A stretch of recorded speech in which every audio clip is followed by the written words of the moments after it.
Hey, what's up? Today's video is 5 tips for beginner pixel artists. Maybe you've never stepped into this before. You can see my tips on the screen here. We're going to jump through them. There's no reason for me to waste your time, so let's just hop into it.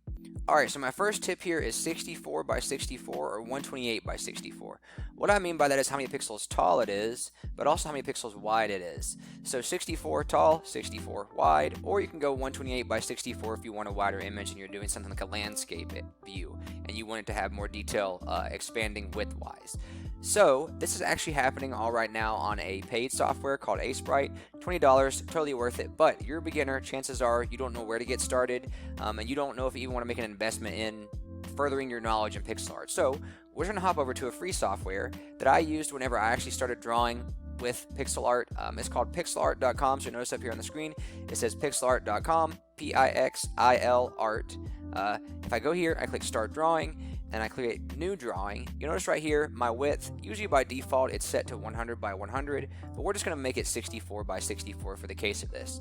And click new drawing and click OK. And one of the downsides to this software is that it does have ads that come up, and that's one of the more frustrating parts of it. But whatever pixel software you decide to use really is entirely up to you. So this is 64 pixels wide by 64 pixels tall. Now I'm looking at this screen, it really doesn't mean much to you because you're a beginner and you're wondering, okay, what purpose does 64 by 64 serve? Well, actually, let's hop back over to Sprite and let's look at some images that are actually drawn in a 64 by 64 canvas. So look at this here. We have a picture of Wario. This is 64 by 64 pixels. Started off that way, a nice size to be able to create a portrait. We also have this portrait here of Solid Snake. Again, 64 by 64 pixels. You can always go bigger. You can always tweak the canvas size, that kind of thing. It's just easiest to start with 64 by 64, in my opinion. Then, progressing forward even more, we have this animation here. So I pull this Game Boy animation. This image itself is 64 by 64 pixels, but then you'll notice over here, it didn't really take that much to be able to make it animate. And we did this in a previous video, but again, 64 by 64 pixels. Alright, and then for my second tip here is actually to use 16 colors. Now, what do I mean when I say use 16 colors? As a beginner, you can get pretty overwhelmed by how many colors you use, and often with pixel art, less is more. So, 16 colors, you notice up here in the corner, these are the 16 colors I have selected. This is actually from a color palette that I've downloaded from somewhere else, and if we want to explore that more later, then we can. But 16 colors, most softwares, especially Sprite, has this built in some capacity. So if I click presets, there's a bunch of different ones here that are kind of like stored away. And there are more the ones that have more than 16 colors, but you're a beginner, so give yourself some limits to kind of build on top of. Now, this may not look like enough to really create a detailed image, but let's hop over to an image that did use 16 pixels, or 16 colors, whenever we actually started off with the picture itself. So using the same color palette here, I created this image and this animation. Obviously, I've added some additional pieces and parts, but again, a lot of stuff can be made just using a very small amount of pixels. Obviously with pixel art, but also using a very small amount of colors, only using 16 colors here in this image to start. And I did evolve different colors like browns and that kind of thing kind of off of this. But again, give yourself a start with 16. You can always build off top of that. And speaking of additional images that use 16 colors, I also have this animation here. These are all the colors that were used in that image. I did not use any more than them. There is one more than 16, but one more than 16 is really not that big a deal. So in a software like this with Sprite, if you go to presets, right, you can find them pretty easy, right? Find them pretty easy. But if you hop back over to this, you may say, well, all my colors are over here in the corner and there's a lot more than 16. So what am I supposed to do with that? Well, you actually can choose palettes on this software as well. So if I go down here where it says color palettes, and if I hover over that, there's a bunch of presets that people have made. You can choose ones with more or less if you like. Like this one only has 5 colors in it. This one has more subtle variations of color in it. It really is up to you, and you can always create your own palette, but there's other people that have created other videos about creating palettes that do a lot better job than I can in describing that. So yeah, start off with 16 colors. Alright, so then my third tip here says line tool. So what do I mean whenever I say line tool? Let's actually hop over to the free pixel software and we can actually use that as a descriptor instead of using this one. Since you're a beginner, you're probably going to start there or start somewhere like that without making an investment. It really is up to you whether you want to invest in a paid software or not. So what do I mean when I say use the line tool? So let's click off of this, next out of this, and go back to this. So obviously you have control over your pencil tool and you can scribble in any direction you like. Most of you are probably using a computer mouse, and that's what I use as well. But it's a little bit hard to wrangle your accuracy in at the beginning when you're not that familiar with using a computer mouse. So my suggestion to you is if you're going to draw complex shape is actually to use the line tool, especially as a beginner. So let's say that I don't know, let's say I was going to draw an apple. And an apple really is not that difficult of a shape, but if I click and drag, you'll notice that this line can go in a bunch of different directions and I have more precise control over what's happening.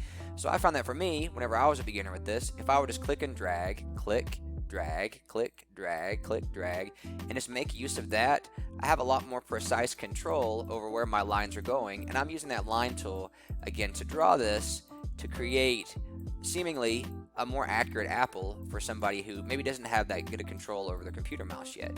So my advice to you, right, is just to use the line tool because it's going to give you more control over what you need, especially as a beginner. If you're feeling overwhelmed, like you might not be able to manage and create a simple shape that is a nice pixely look. So again, hopping back over here, my advice for number 3, use that line tool in the beginning. You always can evolve off of that later on, and there's different tools that have different functions that'll help you later, but use that line tool to start. Alright, and so then for tip number 4 is actually the marquee/select tool, Control plus C and Control plus V. So what do I mean whenever I say this? I guess the first thing you should probably do is just make yourself familiar with the marquee/select tool. Marquee is just a fancy way of saying select. Again, you're probably a beginner, so let's just hop over to the free software on here. So the marquee/select tool often looks like a dotted box like this, and if I go back over to Sprite, it's up here a dotted box like this. Now what does that allow you to do? Well, actually, if you'll take that tool and you click and drag around that apple that we made in the last little tip there, I can move this around independently of whatever else is happening, right? But also, we're given some little nodes here on the corner of this. I can shrink this down. Obviously, it gets distorted whenever it gets shrunk. But you also can copy and paste things. So in this software, you are given the option to be able to click up here and Control C and Control V. So just so you guys know what I'm doing, I'm actually going to just use that, but I could hit Control C on my keyboard and then hit Control V on my keyboard. It works differently on different computers, but Control plus C, copy. Control plus V, paste. It's similar to other documents. It's similar as if you're copying and pasting text from somewhere else. So let's just do where it says Control C for copy if I hover over this, right? And then I click and drag again with my marquee tool, and I click and drag and hit paste, Control plus V, then now I have 2 of the same option here. So you can save yourself lots of time and just copying and pasting pieces and parts without having to redraw over and over again. Like say for example, I wanted to draw an eye on my apple, so I could use my circle tool, which you can explore these tools at your own leisure, at your own time, but using my selection tool, you're seeing how I'm able to copy, paste, grab, and I've just drawn 2 eyes that are the exact same size, really without much additional effort, and now I have eyes on top of my apple here. So you can save yourself lots of time if you just copy and paste. So make sure to use that Control C plus Control V. It goes a long way, helps you a lot. All right, and then for our last little tip here is actually Shift plus H and Shift plus V. What does that mean? Well, this is actually a mirror function that you can copy and flip things and flip them the other direction. There are actually like mirror options that I can turn on in Sprite where I can draw on top of this and it's going to mirror it, whatever. But really, there is a different way for you to be able to do that, especially as a beginner, and sometimes you don't need it to be mirrored exactly on both sides or to be symmetrical exactly on both sides. So there are options here if you have Sprite, but there are ways to do that around that. So what do I mean when I say Shift plus H? This works in Sprite, and Shift plus V works in Sprite. Let's hop over to the free software to show you how that works first, and then we'll show you how we can actually use it in Sprite and make things a little bit quicker as we venture along. So hop over here. Now, let's say that for some reason I wanted my apple to be the same on both sides, and I didn't actually want it to be asymmetrical like that. So maybe I was just still creating my shape. I've drawn half of my apple. What can I do from that point? So let's go ahead and give it a little bit of a mouth using our line tool. Right, it's got a little smile on, but I want it to be flipped, and I want it to be the same on both sides. So using my select tool, like we talked about earlier, if I click and drag around that, right, and we talked about how to copy, so it'd be Control plus C, again, if I hover over that. I'll do this again just for the sake of you guys, and then Control plus V if I hover over that. And now I have this apple going in the same direction, so what good does that do me? If you look up here in the top right hand corner of the screen, where it says Save Drawing, it says Flip Vertically. So to flip it that direction, where it says Flip Horizontally, and it's just flipping it along a horizontal axis or flipping it along a vertical axis. So if I do that, and I flip it along a vertical axis, and I line this up, I now have my apple the same on both sides, right? And then I can come back in here and I can draw whatever other asymmetrical detail that I might want to add, later on. So in saying that, I didn't really use the keyboard shortcuts function in this software because it doesn't necessarily incorporate that. But let's hop back over to Sprite and we'll show you how that works in here. So I've actually split this Wario sprite in half that we showed a little bit earlier in this video. So how does that work for us? So in using the marquee/selection tool here, if I click and drag around Wario's face, and then we're going to click on that, and I'm going to hit Control C, then I'm going to hit Control V, and now I have a copy of my Wario's face. And then if I hit Shift H to flip it horizontally, then I can line that up, and I'm just going to go ahead and hide this layer, and you can learn more about layers on your own time, but this, if you're a beginner and you're just getting started, again, you can see I've just saved myself some time. So Control C plus Control V, Shift H, line that up along that middle axis, and this is on a 64 by 64 canvas. So let's just review our tips that we talked about throughout the course of the video. So the first one is 64 by 64 or 128 by 64. Remember, 64 is how many pixels tall it is, 64 is how many pixels wide it is. You can do the same thing here if you want more of a landscape view and you want your image to be wider than it is tall, right? Then you can have a 128 by 64 canvas for something more like a landscape. Then also, whenever it comes to your colors, for 16 colors probably is the best place to get started. This is 16 colors. Remember, I showed you some images with 16 colors. You can always add more than that. You can find palettes and that kind of stuff online. I'll link some places to find palettes in the description below. And you can import those into Sprite. You can import them into other softwares. It really just depends on which one you're using, and you may not necessarily use the one that I showed, or even use Sprite as either. So, but 16 colors, get started there. You can always add more beyond that. Then, whenever you actually are drawing more complex shape, for number 3 here, using that line tool, there's no reason for you to kind of have to struggle with how to use the mouse and try to get it to do what you want it to do. Use that line tool, click and drag, and create more complex shapes as a beginner. And as you get more familiar with your mouse, then you'll get better and better as you go along. Alright, then the next thing here is the marquee/select tool, clicking and dragging around pieces and parts, copying and pasting, Control plus C to copy, Control plus V to paste it.